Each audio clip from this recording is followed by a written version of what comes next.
So in order to make a buffer solution, we are going to need a large reservoir of the weak acid and of the weak acid's conjugate base. And a large reservoir basically just means a lot of it. And there's two ways we're going to do this. First way, we can mix a solution of the weak acid with a solution of the sodium salt of its conjugate base. And that's a bit of a mouthful, but we will get into what that is later. So first, with the weak acid. So I'm going to use methanoic acid in this case. So with a solution of methanoic acid, it partially dissociates into its conjugate base, HCO-, which is, we'll just call it the methanoate ion, and H+. But since it's a weak acid and it partially dissociates, it means that most of these molecules will not dissociate, and this means that we still have a large reservoir of the weak acid, since we still have many of these weak acid molecules that have not dissociated. If we tried this with a strong acid, which we can't do, then we would have like almost zero, or practically zero, of the acid molecules, since they all would have dissociated. We wouldn't have formed a large reservoir. So we use a weak acid, and that's because it only partially dissociates, so we still have many of the weak acid molecules. So now to the salt. So the sodium salt, so sodium salt of the conjugate base, or the conjugate base here.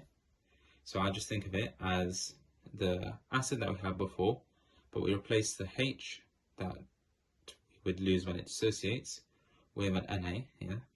And the difference that this makes is that in this case, with the sodium salt, it's going to fully dissociate, while with the weak acid, it's only going to partially dissociate. And this is important because with the weak acid, we focus mainly on the reactants. That's what's important to have the large reservoir. But for the salt, we're focusing on the product, or this specific product, in order to have the large reservoir of the conjugate base. So this sodium salt fully dissociates, which means that every molecule will form one molecule of this and one molecule of Na+. We don't really care that much about Na+, but we do care that each one molecule of the salt will form a molecule of the conjugate base. So that means many molecules of the conjugate base, and so a large reservoir of the conjugate base. And you may be wondering, well, we also have the conjugate base over here from the weak acid. Well, remember, the weak acid only partially dissociates, so there'll only be very few molecules of the conjugate base from the dissociation of the weak acid. So that, because it's only a few molecules, that alone doesn't give us a large reservoir. We need to have the mix it with a solution of the salt. So the next way would be we react a weak acid and a strong base. I'm going to use the same weak acid as before.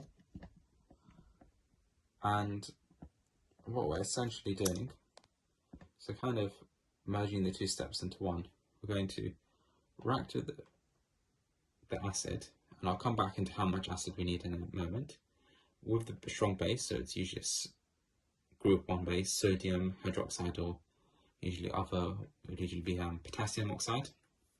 This forms the sodium salt of the conjugate base, which we saw earlier, and water. Water we don't care about, who cares about water?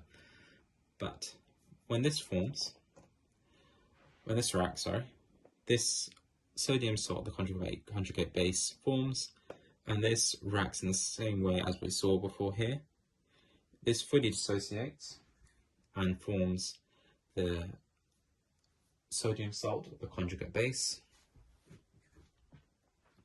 However, with the acid, if you think about it, if these two were to react completely, and all of the acid is used up, and all of this is used up, well, this will provide us with many of these molecules, which we'll go on to dissociate into the conjugate base, giving us a large number of the conjugate base molecules, but it doesn't give us a large reservoir of the weak acid, which is what we need as well.